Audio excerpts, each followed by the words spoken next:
దొంగ గ్రహించిన ఒక 5 సంగతులు నేను చెప్తాను. ఏంటి ఆ 5 సంగతులు అంటే, యేసు ప్రభు క్షమించగలిగిన వాడు, క్షమించే మనస్సు కలిగిన వాడని దొంగకి అర్థమైపోయింది.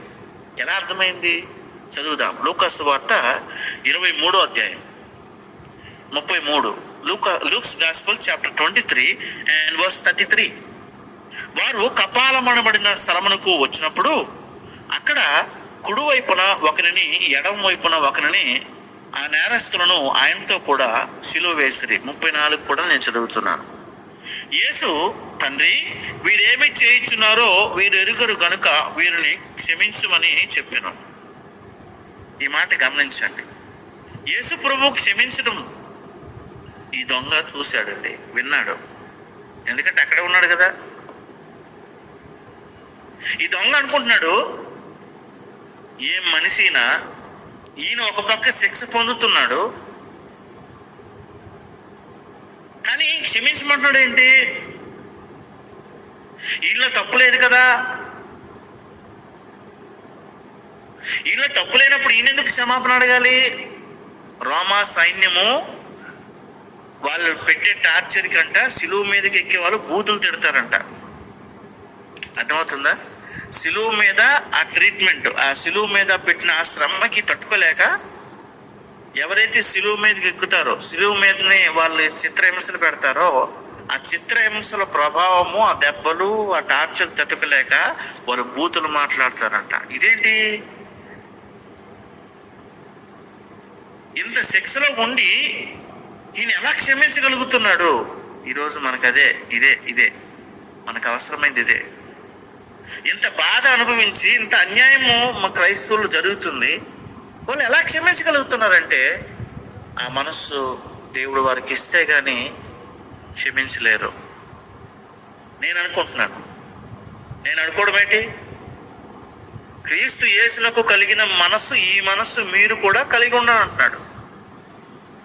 ఈరోజు టు బీ ఫ్రాంక్గా మాట్లాడాలంటే, ప్రవీణ్ పగరాడి గారిని శిక్షించారు, లేకపోతే హతసాక్షిగా చంపేశారండి.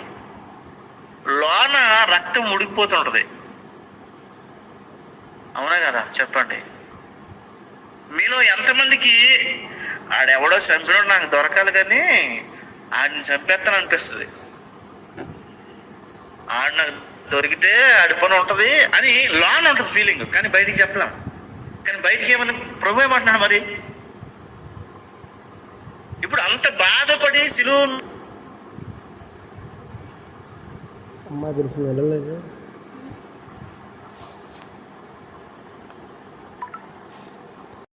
చెప్పండి. దొంగ ఏం గ్రహించాడు?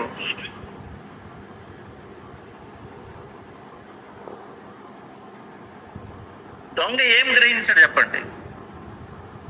దొంగ అవన్నీ గ్రహించాడండి, లేకపోతే ఆ ప్రార్థన చేయడు. దొంగ ప్రార్థన చేయడం ఏంటండి బాబు? దొంగలో ఆ మార్పు ఎలా వచ్చిందండి బాబు? దొంగ మారడం ఏంటండి సిలువ మీద? ఆ మార్పు ఎవరు తీసుకొచ్చారండి? ఎవరైనా చెప్పారా బైబిల్ గురించి? అక్కడ ఆయనకి ఎవరైనా బోధించారా? మరి ఎలా జరిగిందండి అతని మార్పు?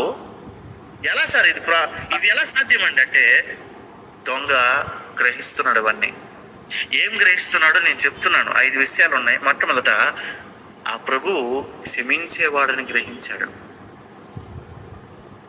ఫస్ట్ ఆఫ్ ఆల్ ఆయన గ్రహించింది ఏంటో తెలుసా? యేసు ప్రభు క్షమించేవాడు. ఈరోజు నువ్వు గ్రహించేది, నువ్వేం గ్రహించినావు మరి? మనం క్షమించలేకపోతున్నామంటే, నీవు క్షమించలేకపోతున్నామంటే యేసు ప్రభు క్షమించట్లేదని నువ్వు ఒప్పుకోవాలా? ఆమె రైట్? నేను చెప్పింది వాస్తవం కదా? నువ్వు ఒక వ్యక్తిని క్షమించలేకపోతున్నావంటే నీ ప్రభువు నువ్వు ఎలా ఎక్స్ప్రెస్ చేస్తున్నావంటే, నా ప్రభు క్షమించట్లేదురా. అలా లేదే, ఆయన క్షమించాడు కాబట్టి క్షమించాల. అలా లేదు బైబిల్లో. క్షమించబడిన నువ్వు క్షమించగలగాలి, కరుణించబడిన నువ్వు ఇతరులను కరుణించాలా. కనికరం గలవాడు కనికరం గల తీర్పునే పొందును అని ఉంది. ఇంత కనికరం ఎలా వచ్చిందయ్యా ఈ దొంగలోకి? దొంగలో కనికరం రాకపోతే మిగతా దొంగ దూషిస్తుంటే ఏమన్నాడు తెలుసా? నోరు మీరా, మనకైతే ఇది న్యాయమేరా, కానీ ఆయనలో ఏ పాపం లేదు కదరా. మనకైతే ఇది న్యాయమే, మనం చేసిన దొంగ పనులకి ఇది కరెక్టే, మనకు శిక్ష తగును, కానీ ఆయనలో ఏ పాపం లేదు కదా. ఒకటి, క్షమించే దేవుడని గ్రహించాడు. రెండోది, ఆయనలో ఏ దోషము లేదు. ఆ మాట చదివిస్తాను. లూకా సువార్త 23:41 ఆయనలో ఏ తప్పిదము లేదు, మనకైతే ఇది న్యాయమే, మనము చేసిన వాటికి తగిన ఫలం పొందుతున్నాము, కానీ ఈయన ఏ తప్పిదము చేయలేదు. ఎలా తెలుసు ఈయనకి? ఈరోజు ఆ దొంగలో మార్పు రావడానికి కారణం ఏంటి తెలుసా? What is the reason? ఏంటి కారణం అంటే తెలుసా? ఒకటి, నా ప్రభువు క్షమించేవాడు. దేవునికి మహిమ కలుగును గాక. నా ప్రభువు క్షమించేవాడు, నా ప్రభువు క్షమించుటకు సిద్ధ మనసు కలిగిన వాడు. ఎలాంటి వారినైనా క్షమిస్తాడు. నేను దొంగను, నన్ను కూడా క్షమిస్తున్నాడు. రెండోది, ఆయనలో ఏ తప్పిదము లేదు, అసలు ఏ పాపం లేదు. పాపం మెరిగిన వాడు ఆయన. పాపం మెరిగిన ఆయన మన కొరకు పాపముగా చేయబడ్డాడు. పాపము లేనటువంటి వాడు, పాపుల్లో చేరక ప్రత్యేకంగా, హెబ్రీ పత్రిక 7:26 ప్రకారము పాపుల్లో చేరక ప్రత్యేకంగా ఉన్నటువంటి వాడు. అది గ్రహించాడండి. మొదటి గ్రహింపేమో నా ప్రభువు క్షమించేవాడు అని గ్రహించాడు. రెండోది, ఈయనలో ఏ తప్పిదము లేదు, ఈయనలో ఏ తప్పిదము లేదు అని గ్రహించాడు. మూడోది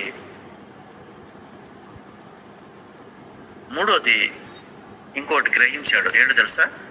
లూకా సువార్త 23:40 లూక్స్ గాస్పెల్ చాప్టర్ 23:40 40 ఉంది. అయితే రెండవ వాడు వానిని గద్దించి, నీవు అదే శిక్షా విధిలో ఉన్నావు గనుక దేవునికి భయపడవా?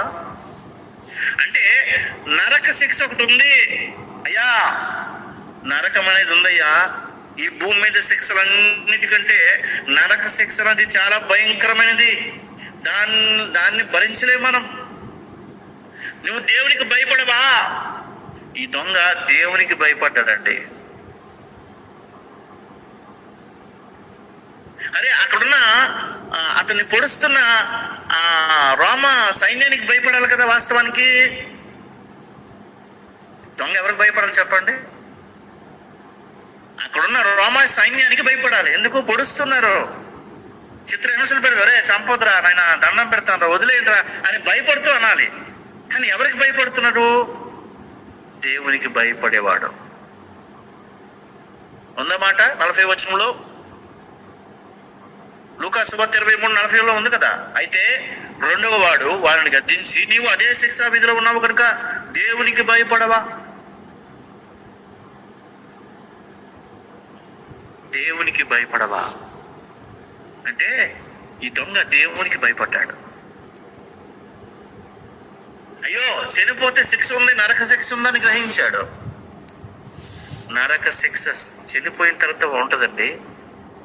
యేసు ప్రభువుని అంగీకరించకుండా చనిపోతే, యేసు ప్రభుని నీవు హృదయంలో రక్షకుడుగా చేర్చుకోకుండా చనిపోతే నరక శిక్ష ఉంది. ఈ మధ్యన ఒక పాట పాడుతున్నాం సువార్తలో. ఆ పాట ఒక పల్లెటూరు పాటలాగా ఉంటుంది, కానీ అందులో చాలా మీనింగ్ ఉంది. ఓ కొడుకో కొడుకో ప్రభు ప్రేమను కనుమా, ఓ కూతురో కూతురో ప్రభు ప్రేమను కనుమా, నీవు కన్ను మిన్ను కానకుందువా, నీ కన్నా తండ్రిని నీవు కాలదన్న కండి, నీ క్రీస్తు ప్రభుని నువ్వు తోలనాడకండి. కొడుకో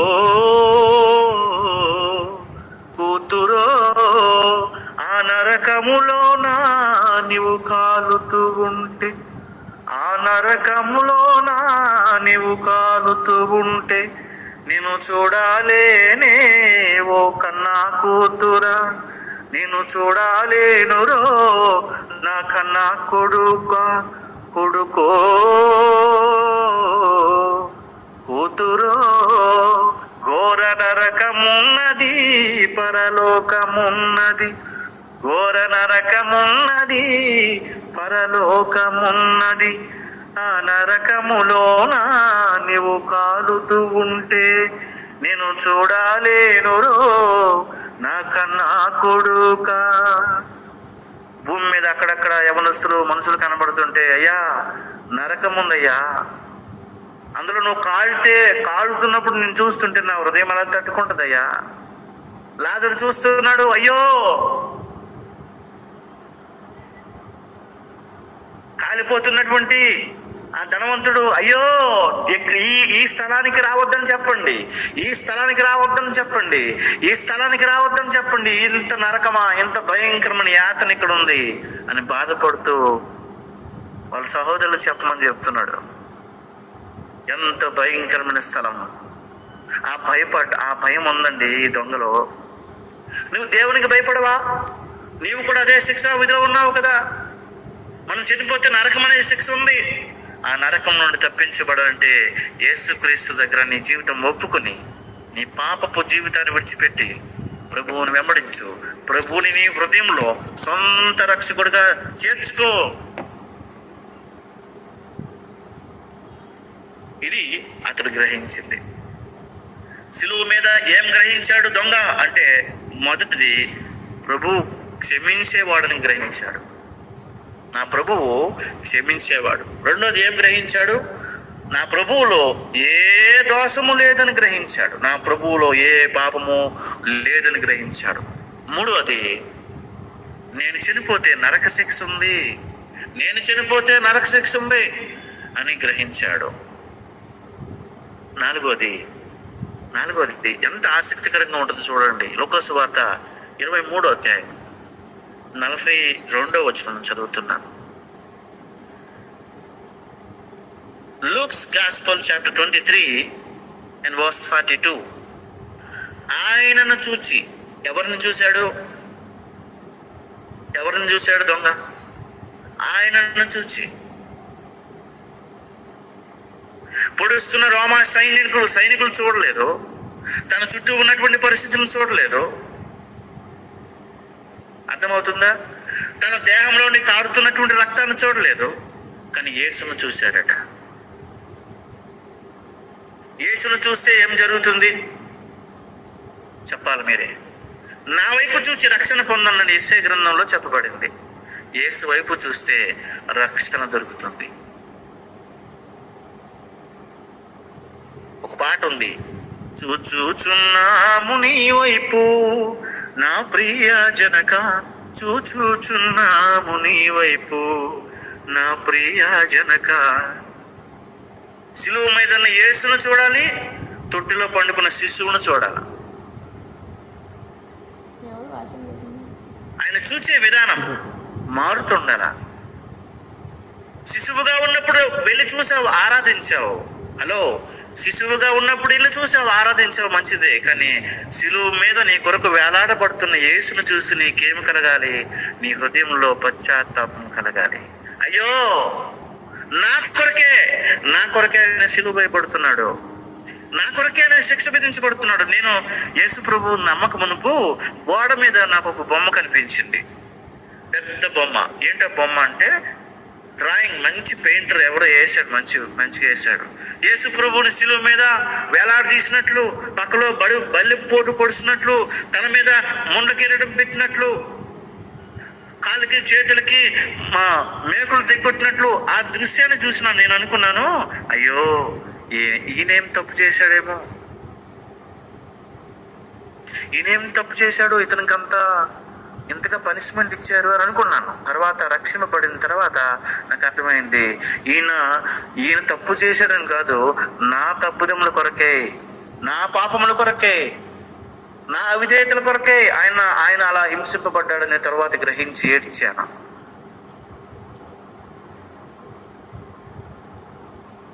మోయలేని భారమంతా సిలువలో మోసావు. నీ కొరకు నా కొరకు ఆయన ఎందుకయ్యా అలా వేలాడబడ్డాడు? ఎందుకు చేతకాని వాళ్ళగా ఉన్నాడు? ఎందుకు తన దేహం నుండి రక్తం కారుతుంది? ఎందుకు ముండకిరడం పెట్టారు? ఇవన్నీ తెలుసా? ఎందుకో తెలుసా? ఒకే ఒక కారణం. ఎన్ని రకాలుగా ఆయనను శిక్షించినా, ఎన్ని రకాలుగా ఆయన చిత్రహింసలు చేసిన కారణం ఒక్కటే. ఏంటో కారణం అంటే నీవు రక్షణ పొందాలని. నువ్వు రక్షణ పొందాలని.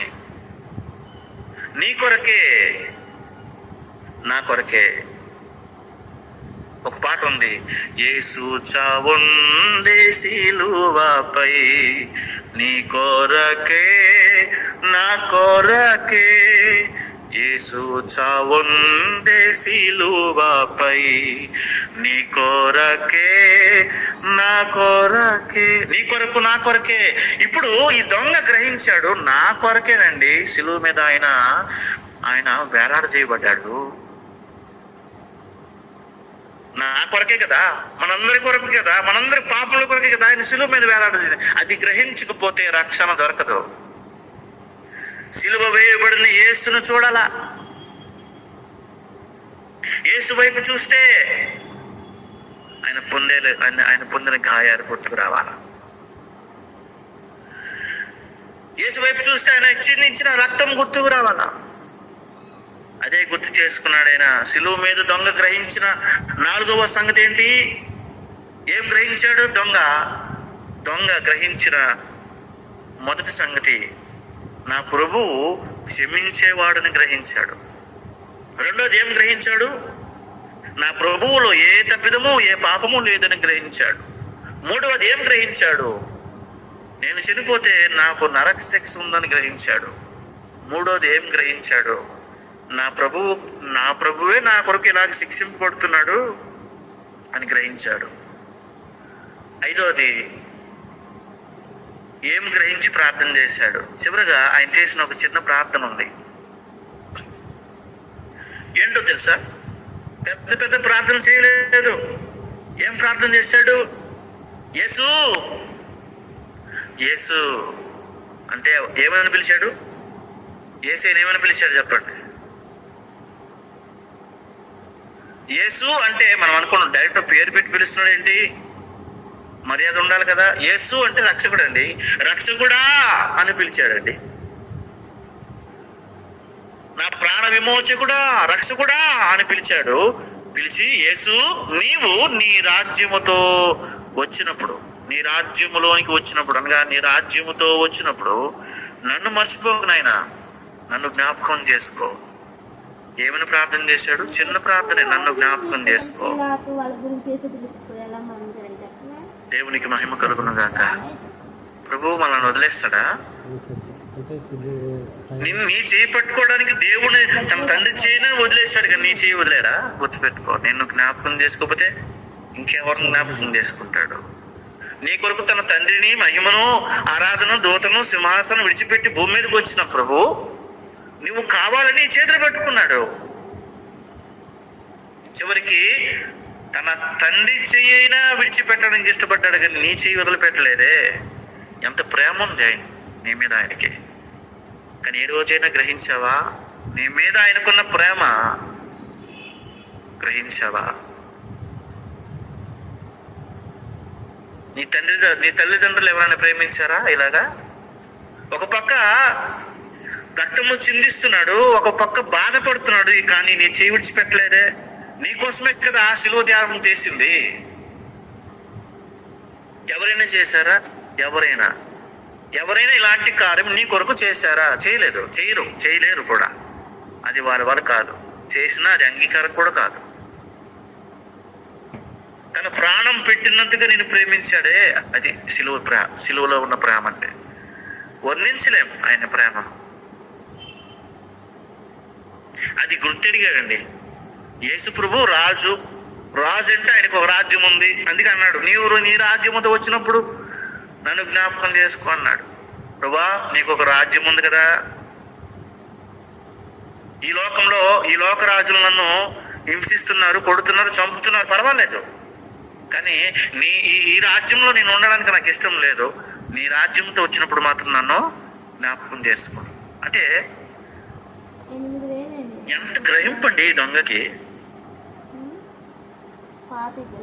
ఆ షార్ట్ పీరియడ్ లో ఇవన్నీ ఎలా గ్రహించాడు, ఎలా క్యాచ్ చేశాడు, ఆ సమయాన్ని ఎలా వినియోగించుకున్నాడు.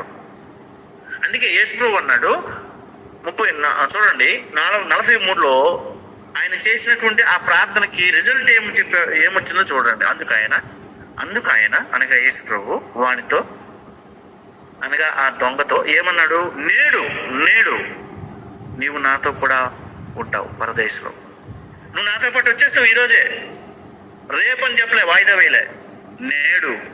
అందుకే బైబిల్ ఏం చెప్తుందంటే మనం వాయిదాలు వేయొద్దు, రక్షణ పొందడానికి ఎప్పుడు వాయిదాలను వేయొద్దు. నేడు అను సమయం ఉండగానే బైబిల్ చెప్తుంది, నేడు అను సమయం ఉండగానే నువ్వు మారు మనసు పొందాను. నేడే రక్షణ దినం. అర్థమవుతుందా? వాయిదాలు వేయొద్దు. ఇప్పటికి ఎన్ని గుడ్ ఫ్రైడేలు అయిపోయాయో, ఎన్ని ఈస్టర్లు అయిపోయాయో. ప్రతిసారి ఈ మాటలు వినడం మర్చిపోవడం, ప్రతిసారి ఈ మాటలు వినడం రాసుకోవడం మర్చిపోవడం, ఇది ఒక ఆనవాయితీగా అయిపోయింది, ఒక ఆచారంగా మారిపోయింది. అరే యేసుప్రభు చనిపోయి 2025 సంవత్సరాలు అవుతుంది, ఏ మార్పు వచ్చింది శిలువ మీద? ఇప్పుడు మనకి దొంగకి ఏంటి తేడా చెప్పనా?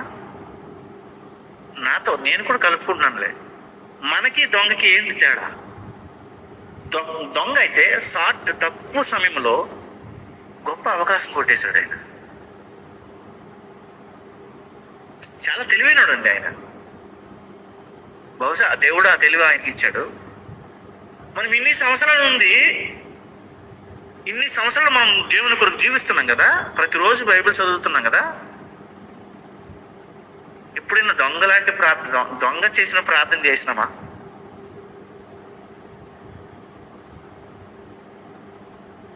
చెప్పండి. దొంగ చేసిన ప్రార్థన, ప్రభువా నీవు నీ రాజ్యముతో వచ్చినప్పుడు నన్ను, అంటే తన రాజ్యంలో ఉండాలని ఆశ ఎన్నుకుంది. మనకి ఉంటది, ప్రభువా ఈ భూమి మీద నన్ను బతికించిన ఆయన, అవసరమైతే 100 సంవత్సరాలు, ఇంకా బలం ఉంటే 120 సంవత్సరాలు ఇవ్వునైనా బతకడానికి. ఇదే మన ప్రార్థన. ప్రభువా నీ రాజ్యంలో నీతో పాటు ఉండాలనిపిస్తుంది, నాకు ఈ లోకంలో ఉండాలనిపించట్లేదు. ఈ లోకంలో మనుషులను చూస్తుంటే, ఈ లోకంలో ఈ అన్యాయం చూస్తుంటే నాకు ఉండాలనిపించట్లేదు. నీవు నీ రాజ్యంతో వచ్చినప్పుడు ఒక్కసారి నన్ను జ్ఞాపకం చేసుకోవా. ఏం ప్రార్థన చేశాడండి? చేసింది చిన్న ప్రార్థన కానీ చాలా గ్రహింపు కలిగి ప్రార్థన చేశాడండి. మనం అనుకుంటాము మనకంటే ముందు ఎవరైతే చనిపోతున్నారో వాళ్ళు ధన్యులండి. ఒక అమ్మ ఒక క్రైస్తవుడు చనిపోతే, నిజంగా అండి, ఒక ఆమె క్రైస్తవుడు ఒక ఆయన సేవకుడు చనిపోతే ఆ సేవకుడి దగ్గర ఏడుస్తుంది. ఏమని ఏడుస్తుంది? అయ్యగారు మీరు ఎంత ధన్యులండి, మీరు నిజంగా ధన్యులండి, ఈ పాడు లోకంలో మేమే ఇంకా ఎంతకాలం ఉండాలో, మీరే ధన్యులు, మీరు ముందు వెళ్ళిపోయారు, మేము ఇంకా ఇంకెన్ని ఘోరమైన సంగతులు వినాలో అని ఆమె ప్రార్థన చేస్తుంది. నిజమే, ప్రభువునంత మృతులు ధన్యులట. వాళ్ళు ప్రయాసను మాని ప్రభువుతో పాటు ఉంటారట. యెహోవా భక్తుల మరణం విలువైనది, మరణం ఇక ఉండదు.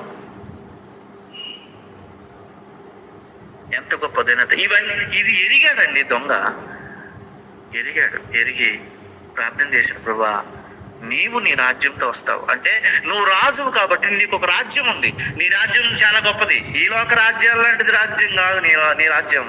నిజమే, ఆయన రాజ్యం గురించి మాట్లాడాలంటే సరిపోదండి సమయము. ఆయన రాజ్యం గురించి మాట్లాడాలంటే సరిపోదు. ఈరోజు ప్రవీణ్ పగడల గారు చనిపోయారు కదా, మీకు తెలుసు కదా, ప్రభువుని నిద్రించారు కదా. ఆయన వాక్యం చెప్తున్నప్పుడు ఏమనేవాడు తెలుసా? ఎక్కువగా నా రాజు అనేవాడు. ఆ మాట అంటుంటే అసలు ఎలా ఉంటుందంటే, నా రాజు యేసుప్రభుని ఏమన్నాడు? అనుభవిస్తూ చెప్పిన మాట, నా రాజు, నా ప్రభువు, నా కొరకు తిరిగి వస్తాడు. నా రాజుకు ఒక రాజ్యం ఉంది. నా రాజుకు ఒక రాజ్యం ఉంది. ఈ లోక రాజ్యంలో అన్యాయం ఉంటుంది. ఈ లోక రాజ్యంలో అన్యాయమైన తీర్పులు తీర్పిస్తాయి. ఈ లోక రాజ్యం న్యాయం తీర్చదు. కానీ నా రాజు, దేవునికి మహిమ కలుగును గాక. ఒకే ఒక నిరీక్షణ. ఈరోజు మనం బ్రతుకుతున్నాం, కానీ నీ రాజుని నువ్వు కన్నులారా చూస్తావు. దెబ్బకి ఈ నొప్పులు, ఈ బాధలు, ఈ కష్టాలు అన్నీ మటుమాయమైపోతాయి ఒక్క దెబ్బతో. ఆయన చూసిన రోజున, ఆయన చూసిన మరుక్షణమే యోబు అంటాడు, నా కళ్ళతోనే చూస్తా నా రాజుని. మనం పాటలు పాడుతాం,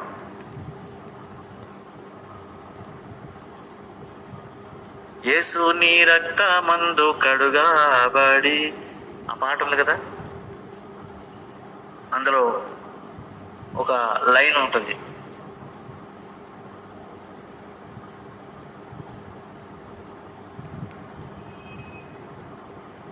ప్రభువు నా కన్నీటిని తుడుచునెప్పుడు అని మంచి ఒక లైన్ ఉంటుంది.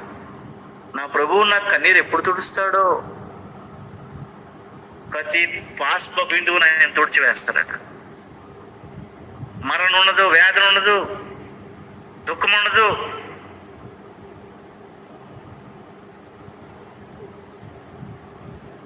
ప్రియమైన సహోదరి సహోదరుడా, ఈ దొంగ నిజంగా ధన్యుడైపోయాడండి.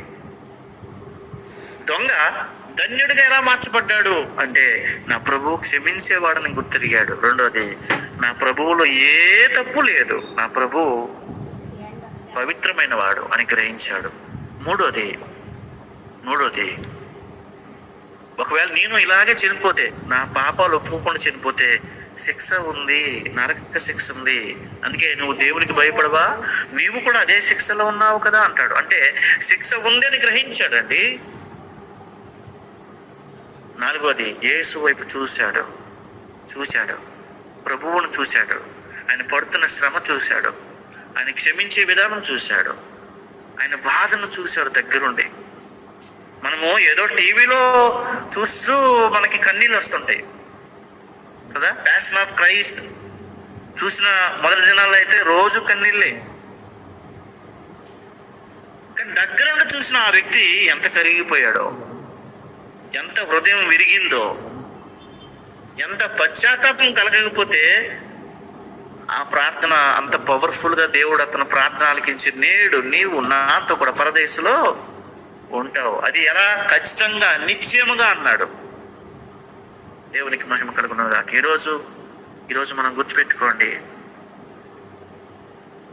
మన ప్రార్థన చిన్న ప్రార్థన అయిన, ప్రభువా నీవు నీ రాజ్యంతో వచ్చినప్పుడు నన్ను జ్ఞాపకం చేసుకో. అందుకే సాధారణంగా మన ప్రార్థనలో, ప్రభువా నీ రాకడ ఆలస్యమైతే నా పోకడ ఆలస్యమైతే, రెండిట్లో ఏదో ఒకటి జరుగుతుంది. గుర్తుపెట్టుకోండి, దేవుని రాకడ ఆలస్యం అయితే ఈ మధ్యలో మనమైనా పోవచ్చు. అందుకే రెండు విధాలుగా సిద్ధపడాలి. ఏమనంటే, ప్రభువా నీ రాకడ ఆలస్యమైతే, లేకపోతే నా పోకడ ఆలస్యమైతే దయచేసి నన్ను జ్ఞాపకం చేసుకో. నీ రాజ్యముతో వచ్చినప్పుడు నన్ను జ్ఞాపకం చేసుకో. ఎందుకు ఈ ప్రార్థన అంటే, దీనికోసమే కదా మనం బ్రతుకుతున్నది. ఆయనతో పాటు ఉండాలన్నది కదా. సదాకాలం ఆయనతో పాటు ఉండాలన్నది ఆయన ఉద్దేశము. ఆయన ప్రార్థన కూడా అదే చేశాడు. యోహాను సువార్త 17:24 నేను ఎక్కడ ఉందునో నీవు నాకు అనుగ్రహించిన వారు కూడా అక్కడ ఉండాలని ప్రార్థన చేస్తున్నాడట. తన పిల్లలు తన ఉండే చోట ఉండాలని కోరుతున్నాడు. ఎంత ప్రేమ కలిగినాడండి. మన ఇంటికి ఎవరైనా గెస్ట్ వస్తే వాళ్ళకు ఒక రూమ్ ఇచ్చేస్తాం, మనం ఇంకో రూమ్లోకి వెళ్ళిపోతాం. కానీ మన ప్రభువు, నా పిల్లలు నాతో పాటు ఉండాలా, నాతో పాటు. ఈ మాట మీరు క్యాచ్ చేయండి. నాతో కూడా అనే మాట వాడాడు. 43:20 లూకా సువార్త 23:43 నీవు నాతో కూడా ఉంటావు, నిత్యంగా ఉంటావు, అక్కడ పరదేశంలో ఉంటావు. నేను 3 విషయాలు చెప్పేస్తాను.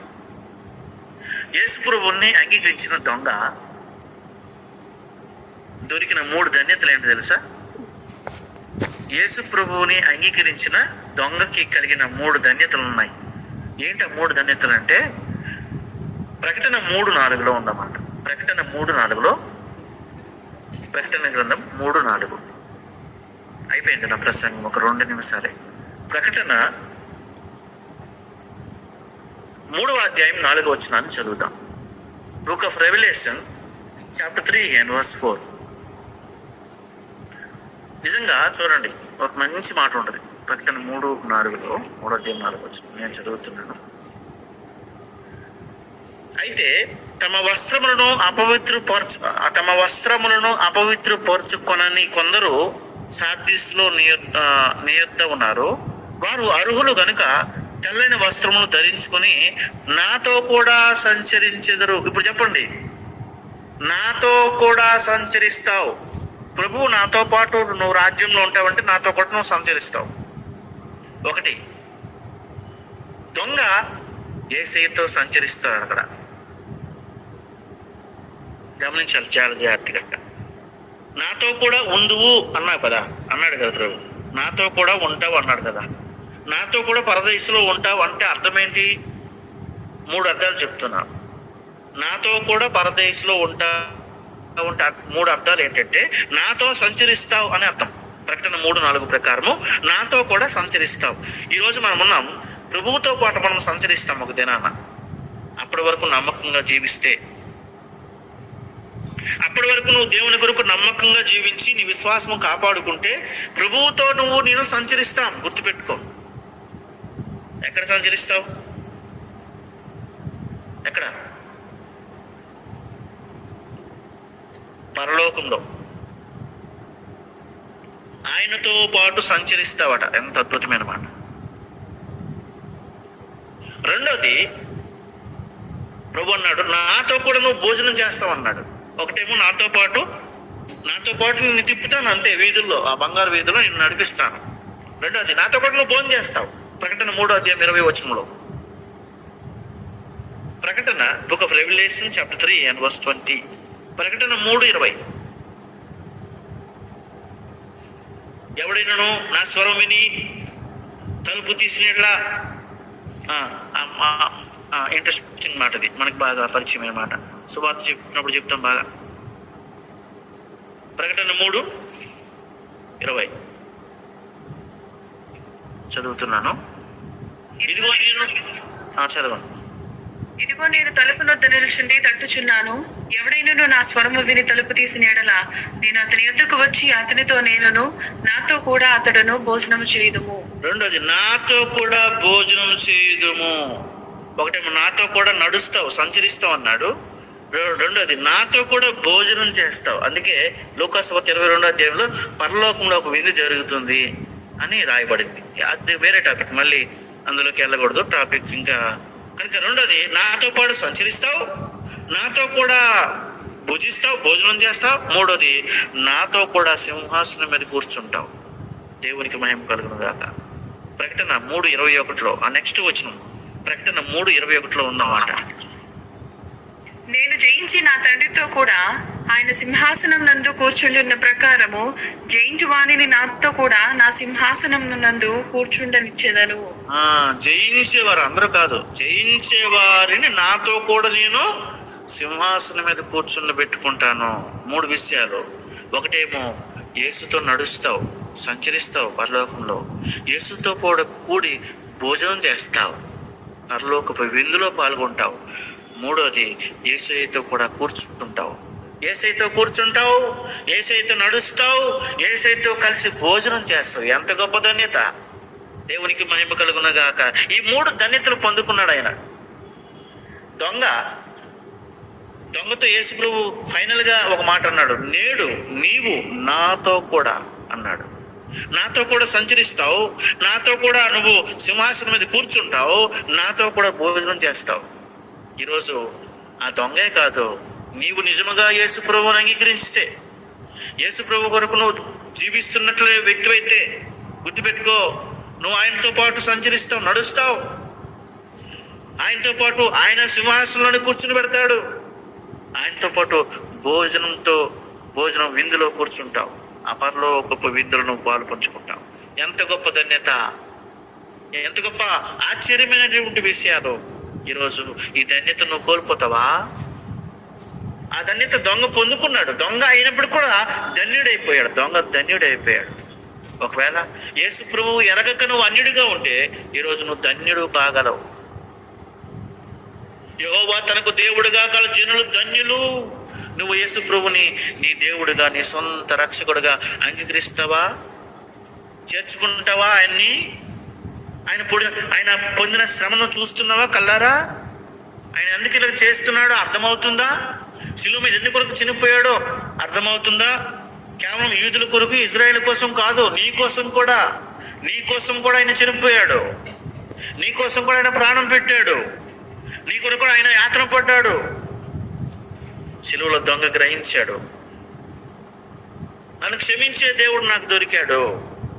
నాకు దొరికిన దేవుడు ఎలాంటి తెలుసా? ఆయనలో ఏ తప్పిదము లేదు. అవకాశం ఉపయోగించుకున్న దొంగ. అవకాశాలు అందరికీ రావు. అవకాశాలు ఎప్పుడు తరచుగా రావు, గుర్తుపెట్టుకో. అవకాశం వచ్చింది దొంగ జీవితంలో, ఉపయోగించుకున్నాడు. ఈ రోజు నీకు ఒక అవకాశం ఏంటో తెలుసా? సిలువ వేయబడిన క్రీస్తు నీ ముందు ప్రత్యక్షమయ్యాడు. సిలువ వేయబడినట్లుగా క్రీస్తు, ఓ అవివేకులైన గల్తీలారా, సిలువ వేయబడినట్లుగా క్రీస్తు నీ ముందు ప్రత్యక్షము కాలేదా అని అంటున్నాడు. సిలువ వేయబడిన క్రీస్తు నువ్వు చూస్తున్నావా? చూస్తే నీలో కన్నీళ్ళు రావాలి కదా. మరి వస్తున్నాయా? హృదయం విరుగుతుందా? హృదయంలో కార్యం జరగలేదా? మనం ఏవేవో దృశ్యాలు చూస్తుంటాం. రోజల్లా మొబైల్ మన చేతిలో పెట్టుకుని ఏవేవో చూస్తున్నాం. కానీ సిలువ వేలాడదీయబడుతున్న యేసు వైపు చూడు. అలా చూశాడు కాబట్టి, దొంగ నిదానించి చూస్తున్నాడు కాబట్టి బైబిల్లో రాయబడింది, యేసును చూసి, ఆయనను చూచి. 42వ వచనంలో, లోకాసు వార్త 23:42లో ఆయనను చూచి, దొంగ యేసుని చూశాడు కాబట్టి మార్పు వచ్చింది.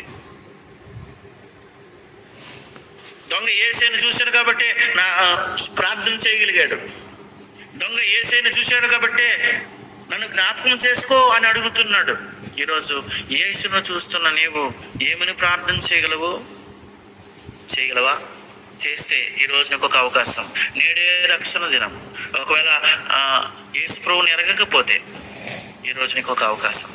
దొంగకి అవకాశం వచ్చింది, ఉపయోగించుకున్నాడు. ఈరోజు నీకు అవకాశం వచ్చింది, కాలదన్నుకుంటావా? వదులుకుంటావా? యేసు ప్రభు వద్దనుకుంటావా? ఒకసారి ఆలోచించు.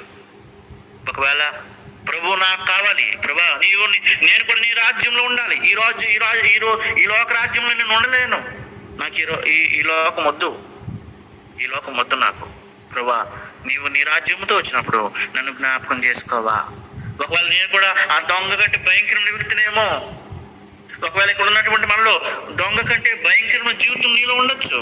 కానీ ఈరోజు ఒక అవకాశం. దొంగలాగా చిన్న ప్రార్థన చేయి, దేవుడు కనికరించొచ్చేమో. దేవుడు నీకు ఎక్కువ అవకాశం ఇస్తున్నాడేమో. ఒకసారి ఆలోచించు. దేవుడి మాటలు దీవించును గాక. ఎవరైనా ఒప్పుకున్నట్లయితే మీ కొరకు ప్రార్థన చేస్తారు సేవకులు ఇక్కడ. దేవుడి మాటలు దీవించును గాక. ఆమేన్.